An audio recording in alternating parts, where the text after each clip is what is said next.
This is Democracy Now! I'm Amy Goodman as we turn to the coup in Bolivia, where at least 23 people have died amidst escalating violence since President Evo Morales resigned at the demand of the military last week.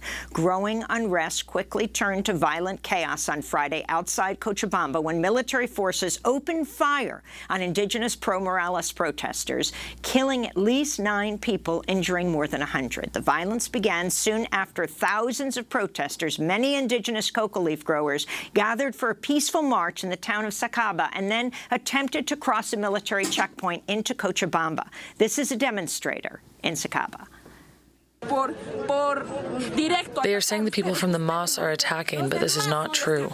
They have come peacefully, and the journalists of Bolivia are not talking to people from here because they know they are going to tell the truth, and they do not want to unveil the truth. We are just asking for peace for Bolivia, please. We do not want more dead. We do not want more sadness. You can see by yourself how many people have died. The massacre came one day after self-proclaimed President Jeanine Áñez issued a decree protecting the military from prosecution for violent acts. Amid this escalating violence and reports of widespread anti-Indigenous racism, protesters are demanding the resignation of Áñez, a right-wing Bolivian legislator who named herself president at a legislative session without quorum last week. She then swore in a new cabinet with no Indigenous members. She's since added Indigenous people to her cabinet under pressure. Áñez has previously called Indigenous communities satanic and has declared her presidency will bring the Bible back to Bolivia. She said last week that exiled socialist President Evo Morales, who fled to Mexico after he was deposed by the military on Sunday, his home sacked, would not be allowed to compete in a new round of elections, and he would face prosecution if he returned to Bolivia. Morales is Bolivia's first Indigenous president. Bolivia has a majority Indigenous population. On Sunday, UN Special Envoy Jean Arnault called for talks between Jeanine Áñez and leaders of Morales' political party, MAS. That's Movement Toward Socialism. A date hasn't been set. From where we go directly to Cochabamba, just where the massacre took place. We're joined by Kathryn Ledebur via Democracy Now! Video stream. She's the director of the Andean Information Network, researcher, activist, analyst with over 2 decades of experience in Bolivia. Kathryn, welcome back to Democracy Now! Can you describe what you understand took place on Friday? Well, we went and we've investigated the event. We were there Friday night. It's very clear. We did over 30 interviews with the Harvard Human Rights Clinic that protesters had been banned. Anyone from the Chapari tropical area had been blocked from entering Cochabamba, searched at gunpoint, and so they attempted to march peacefully. All witnesses state that they had taken their surgical masks off. People are wearing surgical masks because there's a great deal of tear gas, that they were unarmed, that they were marching peacefully, that the military and police combined forces fired tear gas, and as they were escaping, fired from bridges, fired directly at them, fired from the helicopter. We have photos of the helicopter with the snipers, people with gunshot wounds at the top of their head, in the foreheads, people shot directly in the heart. This is a gross use of excessive use of force. It's targeting Indigenous people. It really is a clear sign of a military, brutal dictatorship. I want to turn to a clip from a rally in Cochabamba over the weekend. Here a man is denouncing the Bolivia media's lack of coverage of military and police violence against the pro-Morales Indigenous protesters. Why don't journalists come here to show the truth of my fallen brothers and sisters? Why do the police justify the violence, saying that we are going to attack them? My people are not going to attack you. My people are searching for peace. That is all we want. I am asking the press to come here and to show the reality. Do not distort the information. Stop generating more violence. We are fighting as Bolivians. We are searching for peace and justice. What do we want? Justice. We want justice now. And this is a woman at the funeral of one of the 9 confirmed victims after the Bolivian military forces opened fire at the indigenous pro-Morales protesters in the town of Sacaba on Friday. No one is showing what people are going through right now. I thank the people who are here to provide us with food. We're going to keep fighting, brothers and sisters. The people are not alone. We want her to resign. So, Kathryn Ledebur, take us through this weekend. You have the horror of the massacre on Friday. How was the military armed? The military was armed. We didn't see any injuries from rubber pellets, but we found at the site of the massacre during our investigation Friday night hundreds of tear gas canisters, U.S.-issued tear gas, 2 different kinds, and hundreds of spent military bullets. It's interesting to note that the self-proclaimed Bolivian government claims that coca growers were armed and that they had firearms. That is patently false. I've worked with the coca growers for over 20 years. Some of them have Chaco War muskets that they used to hunt animals. There was only one kind of bullet. It was military-issue bullet. I think the forensic medical reports will come out today and confirm that. Can you talk about the massacre coming one day after the self-proclaimed President Jeanine Áñez issued this decree protecting the military from prosecution for violent acts? And then tell us exactly who Áñez is. This decree, and this is very important to note in periods, very undemocratic periods and periods of great violence in Bolivia, that this is a supreme decree that's issued, that's not public. It's not published in the listing of decrees. And so it's something that was passed without public knowledge.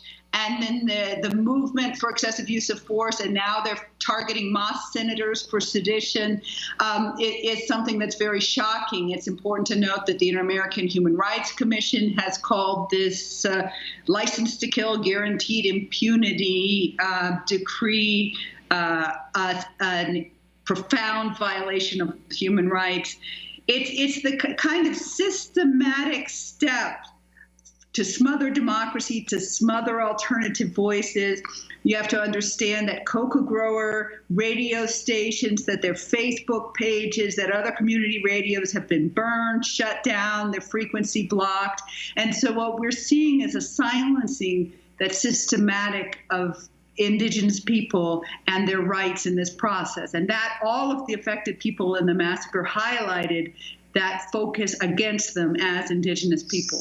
Jeanine Áñez is a senator. She was the second secretary, the second vice president of the Senate. No constitutional right in the line of succession at all. This self-proclaimed senator from the lowland Beni region is focused on the extreme right, an extreme form of Christianity. Her tweets that have been verified, although they've been erased, point to mocking Indigenous people, mocking Indigenous religions, very discriminatory things, as have her other ministers said.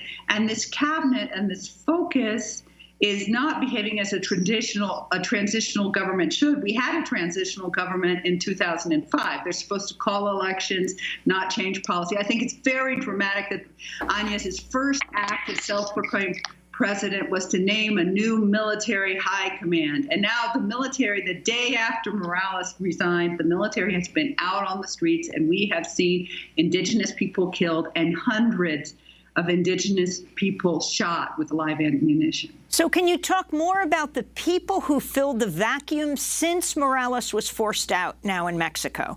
For example, can you talk about Luis Fernando Camacho, part of a group of people fiercely anti-indigenous, fundamentalist Christian, pro-fascist, for example, Luis Fernando Camacho? I think it's important to note that in the electoral process, and the opposition, although it was not united, the main candidate was Carlos Mesa, who was supposed to be a centrist opposition leader.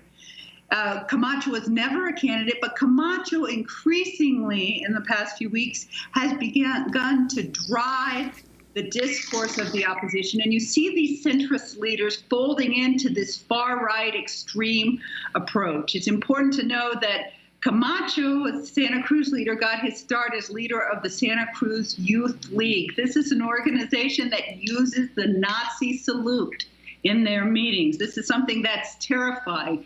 He then became president of the Pro-Santa Cruz Civic Committee. He was elected by less than 250 people. You see a charismatic Christian gloss on a message of hate, a laying of hands on opposition leaders, statements that God has granted Mesa the right to be president, and a virtual control of Santa Cruz, where citizens are forced to obtain from this committee that has no legal right to guarantee permission to go from one place to the next and permission to actually go to the airport. This is a terrifying situation, and the day that this coup kicked in, been cemented, and people's fundamental rights of due process and human rights have been smothered in the period of a week is really quite terrifying and something the international community needs to attend to. I'd like to turn to the exiled Bolivian President Evo Morales, speaking to the Washington Post Friday about one of the reasons he was forced to resign. I propose a new Supreme Electoral Tribunal.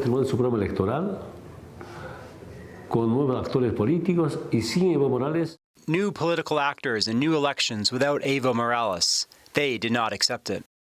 But the aggressions continued, the burning of houses, aggression toward our authorities. Union leaders.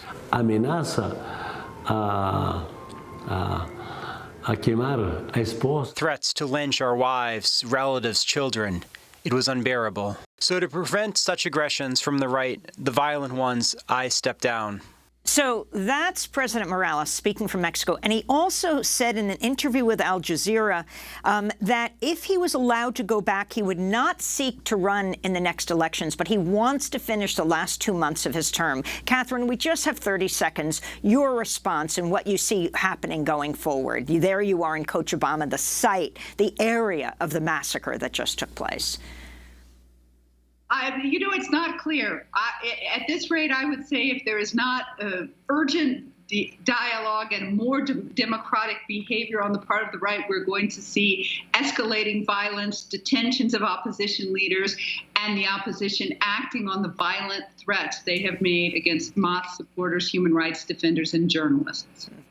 Kathryn Ledebur, we thank you for being with us, director of the Andean Information Network, speaking to us from Cochabamba. She's a researcher and activist and analyst, has been in Bolivia for more than 20 years. When we come back, the Texas Court of Criminal Appeals has halted the execution of Rodney Reed. He was scheduled to die Wednesday. We'll speak with Rodney's family and his lawyer. Stay with us.